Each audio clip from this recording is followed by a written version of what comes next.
बिस्मिल्लाहिर्रहमानिर्रहीम। अस्सलाम वालेकुम नाज़रीन, मैं हूं नसीम कुरैशी और आप देख रहे हैं आपका अपना फेसबुक और YouTube channel Naseem Qureshi official. आज एक इंतहाई दिल हिला देने वाला वाक़या मैं आपसे डिस्कस करूंगा, जिसको सुनकर मेरे कानों में से धुआं निकलने वाली बात जो है ना, वो मैं महसूस कर रहा हूँ। यार, ऐसा गंदा और ऐसा घिनौना वाक़या पेश आया है और एक मासूम 15 साला बच्ची के साथ, जिसकी अभी ज़िंदगी का आगाज़ होना है, उसके ज़िंदगी में ऐसा ज़िंदगी की किताब पर ऐसी ज़िंदगी लिख दी गई है, पता नहीं वो सारी ज़िंदगी इस वाक़ये को भुला पाएगी या नहीं, ये तो अल्लाह ही जानता है। लेकिन हमारी हमदर्दियाँ उस बच्ची के साथ हैं, एक 15 साला बच्ची के साथ। सड़क के ऊपर, उसके घर के करीब वाली रोड के ऊपर जहाँ पे उसका रहायश है, उस एरिए के इर्द गिर्द गाड़ी में घूमते हुए रेप किया गया, उससे दरिंदगी का निशाना बनाया गया, उसके साथ ज़्यादती की गई। इस वाक़ये की आज हम आपसे तफसील से बात करेंगे कि वालिदैन को क्या करना चाहिए कि हम बच्चों को इतनी छोटी उम्र में उनको उनका ख़ुद मुख्तार करना है कि वो ख़ुद से कुछ कर लें, इसके ऊपर खुदारा एक दफ़ा सोच लिया करें। इस वाक़ये को, ये जो मैं वाक़या आज बताऊँगा, इसको नाज़रीन आपने गौर से सुनना है, अपने बच्चों के लिए सुनना है और यंग बच्चों को, छोटे बच्चों को भी सुनना है कि वालिदैन को क्या करना चाहिए किसी बच्चे के ऊपर ज़िम्मेदारी डालने से पहले।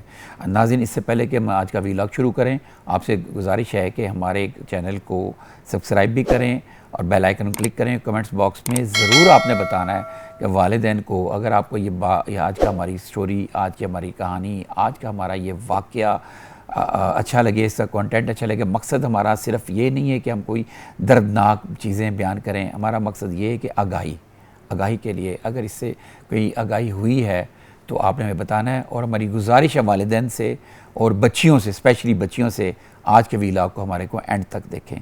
जी, एक बच्ची है, वो एक दूर के लाहौर से कोई 3 घंटे की ड्राइव पर एक इलाका है तलम्बा, वहाँ पे वो वहाँ की रहायशी है। तो छुट्टियाँ हुई और अब ये छुट्टियाँ ख़त्म हो रही हैं इस अगस्त में, तो वो वहाँ से लाहौर आई अपने वालिद के साथ, अपने कज़नों के पास रहें, चचा के घर में इस तरह ही होता है। जब हम भी छोटे थे तो हमारी भी ख्वाहिश होती छुट्टियों में किसी ऐसी जगह पे जाएं जहाँ पे कोई हमारा कोई कज़न या हमारी खाला या हमारा चचा या फूफो ऐसे इलाके में रहते हैं जहाँ पे हम जाके एंजॉय कर सकें, हम छुट्टियाँ गुजार सकें। तो वो बच्ची अपने चचा के घर आई छुट्टियां गुजारने के लिए। वालिद साहब उसके यहाँ पे उसको लेकर आए, छोड़ने के लिए आए और छोड़ के उसके वालिद साहब उसको चले गए। और इसको बाद में उन्होंने लेना था जब छुट्टियां ख़त्म होनी थी। जैसे ही आपस में वक्त गुजारा, अपने कज़नों के साथ खेली कूदी, एंजॉय किया, तो फिर अब स्कूल खुलने का टाइम था। 15 साल बच्ची थी और ये मेरे ख्याल 9th या 10th क्लास की तालिबा है। तो उसने जब स्कूल आना था, उसके वालिद ने उसको फ़ोन किया कि बेटा मैं नहीं आ सकता, तो तुम्हारे चचा तुम्हें वहाँ से गाड़ी में बैठा देंगे, तो आगे मैं आ जाऊँगा, टाइम मुझे बता देंगे तो मैं तुम्हें यहाँ से रिसीव कर लूँगा। तो ये इस पे तो बच्ची ने कहा अच्छा ठीक है। तो होता ये है कि उसके चचा उसको लेके बंद रोड के एक अड्डा, बड़ा मशहूर अड्डा है, वहाँ पर आए। तो वहाँ से एक हाईएस्ट वैन जो उस एरिया में तलम्बा, क्योंकि होता ये नाज़रीन कि ये वहाँ पे न्याजी अड्डा भी है, दूसरा भी फैसल मूवर भी है और भी 2-3 बस अड्डे हैं जहाँ से बड़ी बड़ी शानदार बसें चलती हैं। उनके अंदर सवारियाँ भी होती हैं, उनके कंपनी की उनके कंडक्टर भी होते हैं, सारे मौजूद होते हैं। तो इसके चचा ने ये वाली जो गाड़ी में इसमें बैठाया था, थी तो अच्छी, पता नहीं ये प्रॉपर उस कंपनी की थी या नहीं, इसके अंदर बच्ची को बैठा दिया और उसमें और लोग भी थे काफ़ी सारे। तो गाड़ी चल पड़ी। गाड़ी का फासला था तलम्बा तक का कोई 3 घंटे तक का। हुआ ये कि रास्ते में वो सवारियाँ उतरती रहीं, जाती रहीं। ये गाड़ी वो थी जिसको हम लोकल गाड़ी टाइप भी कहते हैं, पैसेंजर गाड़ी कहते हैं। एक जो कोचेज़ ऐसी होती हैं, वैन्स ऐसी होती हैं, जैसे आपने उसको लाहौर से इस्लामाबाद, उसने इस्लामाबाद जाके ही रुकना है, दरमियान में उसने कहीं पे किसी मोटरवे पे या किसी बड़े होटल में रुकना है, जो मोटरवे जो बने हुए हैं, रेस्ट एरियाज और होटल्स बने हुए हैं, खाने के रेस्टोरेंट्स बने हुए हैं, वहाँ रुकना। वहाँ पे एक टाइम होता है 15 मिनट का या 10 मिनट का या 20 मिनट का। तो वहाँ पे वो रुकते हैं, तो वहाँ पे जाते हैं, आवाज़ लगाते हैं। बच्चों को, अगर अकेला बच्चा हो तो वालिदैन ने कंडक्टर वगैरह को बताया होता है। तो लेकिन ये जो गाड़ी थी, इसमें रास्ते में मुख्तलिफ़ जगहों पर लोगों ने उतरना था, रास्ते में मुख्तलिफ़ जगहों से लोगों को उन्होंने बैठाया भी था। अब वैन जा रही है तो उसमें काफ़ी सारे लोग जो है ना उतर गए थे, वो हर जगह आवाज़ लगा रहा था। लेकिन उन लोगों की वैन में जो कंडक्टर की नीयत ख़राब हो गई, उसने उसको बच्ची को देख लिया, उसको ताड़ दिया, जैसे ताड़ना कहते हैं ना। तो उस लड़की का जब जगह आई जहाँ उसने उतरना था लंबा, उसने उसकी आवाज़ नहीं लगाई। बच्ची को उस दिन पता लग गया, बच्ची उससे आगे चली गई, उनको मालूम पड़ गया कि इस बच्ची को अपने सही एरिया का नहीं पता। तो बच्ची अकेली बैठी हुई थी, उन्होंने तलम्बा से आगे जाके 2-3 जगहों पर उन्हें जहाँ जहाँ लोगों को उतरना था वहाँ पर उसने उसको उतार दिया, लोगों को उतार दिया। जब सब अकेली बची रहेगी तो कंडक्टर पास आया तो आके उसने उसे नाज़ेबा हरकतें करते हुए उसके साथ ज़बरदस्ती वैन के अंदर ही उससे उसके सीट के ऊपर लटा कर उसके साथ उसने रेप किया। नाज़रीन, यहाँ पे मैं आपको ये बताता हूँ, जब उतर गए सारी सवारियाँ, उसमें 3 लोग रह गए थे, उस लड़की के अलावा 3 लोग रह गए थे, जिसमें वो कंडक्टर जो आवाज़ें लगाता है, सवारियों को उतारता है, सवारियों को बिठाता है, दूसरा ड्राइवर और एक तीसरा बंदा था जिसको ये समझ लें कि वो ड्राइवर बज़ाहिर उसके साथ दोस्त था, उसके साथ गपशप लगा रहा था, ड्राइवर के साथ ही बैठा हुआ था। वो बंदा अगर ड्राइवर को कोई थक जाए या ऊँघ आए तो वो उसकी जगह गाड़ी चला। लेकिन ये ऐसा लॉन्ग रूट्स पे होता है, ये 3 घंटे के रूट में ऐसा नहीं होता। 3 घंटे के रूट में अक्सर ड्राइवर जो होता है ना 1 गो में ही गाड़ी चलाते हैं।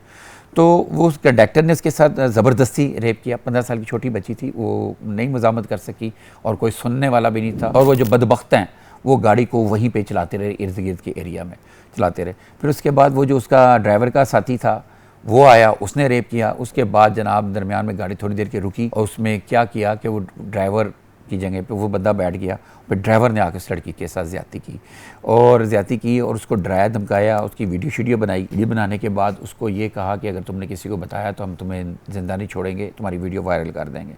वही एक पुरानी कहानी है जो वीडियो वायरल करने वाली, और ये हर जो है ना रेपिस्ट यूँ ही करता है अपने जुर्म को छुपाने के लिए कि वो वीडियो बना लेता है। और ऐसे में बहुत सारे लोग ऐसे हैं जो वाक़तन इस चीज़ से डर के खामोश रहते हैं।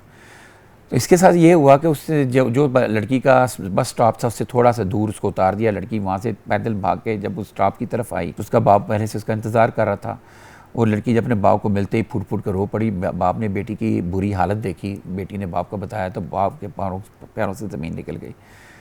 नाज़रीन, ये वाक़या वो वाक़या है, ये CCD के लिए अलार्मिंग वाक़या है और CCD को इसके ऊपर फौरी एक्शन लेना चाहिए। वैसे अब तक की जो इतलात मिली हैं, लड़की को हॉस्पिटल ले जाया गया, उसका मेडिकल भी हो चुका और 2 मुल्ज़मान अभी तक गिरफ़्तार हुए हैं, अभी 1 मुल्ज़म उसका गिरफ़्तार होना बाकी है। तो मैं यहाँ पर ये एक बात करना चाहूँगा, आप देखें अपने बच्चों को जब आप इस तरह की ज़िम्मेदारी देते हैं, स्पेशली हमारा अभी हमारा वो सिस्टम नहीं बना कि आप बच्चों को अकेले सफ़र के ऊपर छोड़ दें, चाहे बच्ची हो चाहे बच्चा हो। तो दुनिया जो है बहुत गंदी है, इसमें बहुत गंदे लोग भी हैं, लेकिन वो बेशक थोड़े हैं, चंद हैं। लेकिन आपको क्या पता किस वक्त किस भेड़िए की, किस लगड़ बगड़ की, किस गंदे इंसान की आपके बच्चे के ऊपर नज़र आए, आपके बच्चे को नोट कर रहा है। तो आपको ज़रूरी है कि आपको अव्वल तो कभी भी ऐसा ना करें। आप देखें, सारी ज़िंदगी के लिए पछताने से बेहतर है कि थोड़ा सा अपने आप के ऊपर सख्ती कर लें, अपनी मुश्किल में थोड़ी सी में इजाफ़ा कर लें। 1 हफ़्ता और रह लेती, 1 हफ़्ता लेट चले जाते और जाके उस बेटी को उसकी अपनी बेटी को वहाँ से ले आते और आज उनकी बेटी को ये मेंटली ट्रॉमा ना होता और बेटी के साथ सारी ज़िंदगी में ना मिटने वाला वो ज़ख़म, उस ज़ख़म का निशान, ये ऐसा ज़ख़म है जो कभी नहीं भरना, ये हमेशा हरा रहना है। और जब उस बच्ची को ये ख्याल आना है, ये ज़ख़म ने उसकी ज़िंदगी जीरन कर देनी और ये ऐसा कोई भी उसको ना मिलता, ऐसी चोट ना मिलती और सुकून रहता पूरी फैमिली डिस्टर्ब हो गई। और ये सिर्फ थोड़ी सी मैं कहूँगा ये गफलत है। अपने बच्चों की हिफाजत करें, अपने बच्चों को जिन स्कूल वैन में अब भेजते हैं उन स्कूल वैन को गाय बगाए चेक किया करें, स्पेशली देखा करें। बच्चियाँ अगर हैं, बच्चियों को मना करें कि अगली सीट पे नहीं बैठना। अगर स्कूल वैन का ड्राइवर बैठाता है उसको भी मना किया जाए। ये पिकअप और ये वैन्स में अक्सर आपने देखा होगा 2-2 3-3 बच्चियों को उन्होंने फ्रंट पर बैठाया होता है। बच्चे छोटे हैं, बच्चे मासूम हैं, बच्चों को नहीं मालूम, बच्चों को बिल्कुल नहीं अकल, बच्चे बिल्कुल ही मासूम हैं। स्पेशली लड़कियाँ, चाहे वो मास्टर्स तक चली जाएँ, वो मासूम है। उनको मना करें, उनको समझाएं, उनको तरबियत दें और ख़ुद भी नज़र रखें कि बच्चों को कभी भी किसी सूरत फ्रंट सीट पे ना बैठें और इस तरह तो अकेले सफ़र पे कभी ना भेजें। आपको नहीं मालूम कि आपकी सीट के आगे वाली सीट में, पीछे वाली सीट में कौन बैठा हुआ है। बच्ची के चचा का ये कहना है कि मैंने ये जान लिया था, पहले तसल्ली कर ली थी, तलबा से आगे भी लोगों ने जाना, लिहाजा उनकी बेटी अकेली नहीं होगी। तो लेकिन किसी को क्या पता कि वहाँ पे कैसे गंदे लोग हैं। और बच्ची को ना आपने बताया कि बच्चे आपने कहाँ पे क्या ख्याल करना है, आपने कहाँ पे कौन सा स्टॉप आएगा, आपने बाहर नज़र रखनी है, आपने क्या निशानी रखनी है। अगर कुछ ऐसा उन्होंने किया होता तो मुझे उम्मीद है कि ये वाक़या ना आता।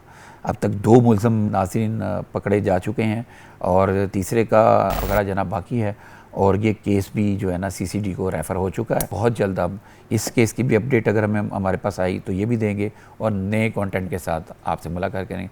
तब तक के लिए हमें इजाज़त दें। अल्लाह हाफ़िज़।